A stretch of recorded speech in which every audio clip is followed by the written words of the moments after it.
Hi everyone! The next thing I wanted to show you was how to make a bracelet out of some memory wire and thread it on with small and large beads. Okay. So the next thing I wanted to show you was how to make a bracelet, and this is threaded onto this really cool memory wire. Okay, so it's very stretchy, fits around your wrist really well and doesn't need a clasp. So, and it's small holes. It's a small size, so it can fit through small bead holes. So you generally buy this from a $2 shop. You can get the large ones, which are the neck wires, and it springs back to shape. So when I find these, I usually get a couple packs because they sometimes have a fight. So I'm making a bracelet today. So it's the thinner, smaller one. Out of this one, you can make at least 20 bracelets. So usually would just grab about 3 loops. 1 on the end, 2, 3, that's enough. And then we're going to snip off. Now this memory wire is very hard, so you actually need your good flush cutters or wire cutters, and careful it doesn't fling at you. So I've taken a piece there. Today I wanted to make a matching bracelet for these earrings. Okay, so I haven't got a bracelet that matches these, so I'd like to add one to my Etsy shop. So much like the bracelet that matched the earrings for this one, I'd like to match a bracelet for that. So to start your bracelet off, you're going to need to turn the end over. So you'll need the round nose pliers, which is the little circle on one end and then makes a large loop at this end. We're just going to turn that round to make a loop at the end. Make sure that that is squashed flat, closest, so the loop is closed, and I'm quite happy with that. Nothing's going to slide off there, and we just start threading on the other end. So I usually start with a small bead. Let's look at the earrings. So we'll find some little black beads for our sequence, some grey ones, some of these cream ones, larger black, and I've got plenty of these orange and some shells.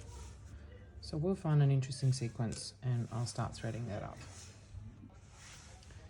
So as you can see, I've got a bit of a sequence going here. So I've got some small beads, I've got some orange beads, some shells, another orange one. First you need to plan out if you've got enough beads to do the sequence. Alright, so I've started with one little black bead. I don't have many of those. I'll keep this one for the other end. And I'm just going to keep going ahead. I've got some shells, I've got some small white beads. I will copy pretty much a similar sequence to the earring. So my next one, 2 greys. Careful not to stab yourself. This memory wire is very sharp. Just always check your sequence at the end that something isn't different to how you planned. So the next bit here would be we're doing this part of the sequence with the single orange, another 2 greys. So this is easy. There's not much thinking involved. It's just threading it up. So now we're up to the single. Sometimes these holes in these aren't quite poked through.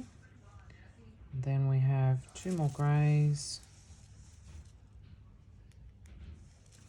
And I'm just going to go ahead and finish the sequence. And I'll see you at the end to finish it off. We might put some interesting attachments at the end. So another black one there. And then we go into our shell. Okay, I'll just keep doing this. So you can see I've nearly finished. I'm just finishing off the other end. So we want to match those two. So we have another 2 grey beads to go and a black bead, and we'll finish off this bracelet. I have stabbed myself once, so be careful. It's very sharp. Right, so we've got 1 more black bead. We're going to clip this down so it is matching exactly in size, and then we'll show you how to make a small little finishing touch at the end. So we leave enough just to make a loop. Careful you don't get that in your eye. And with the round nose pliers, or actually I've left too much there, let's cut that down. Never have a problem with readjusting. Nothing worse than a piece that's slightly not finished properly. And we've just looped over the end so nothing's going to fall off. Very secure, and that's it, that's done. So this is a finished piece. We're just going to add a few little hanging interesting parts for these ends, just to make it just my own. So this finishing end just needs to be something different. So we have not used these beads before. So when you have a closer look, it's just a nice bead, recycled. We're going to thread that onto a head pin. So this is a head pin. It's not the one with the hole, that's the eye pin. And we're going to bend that at a 45-degree angle. And then use our wire cutters to snip off the excess. About 1 centimetre. Round nose pliers to make a loop. Check your loop. And then opening up sideways, we always open the loop sideways. We're going to add that on to the end of this bracelet. It's just going to make it have a little bit of interest, something interesting and unique. And we'll make another one for the other side, and I'll show you the finished product. So here's my finished bracelet, all done with the small detail added on. Just gives that added extra something, matching quite well with the earrings. If it's too matchy, you can always change, make a few pairs, and the client can choose if they want to really have it matching or just have a little bit different. So now I'm going to try and take a photo of it. I've placed a whiteboard on this time. This is actually very reflective. I'm going to just add some of our seashells we've been collecting at the beach. And let's have a look how that's going to look. Just arrange our seashells, piece of jewellery, a bit busy, and always zoom in on one section.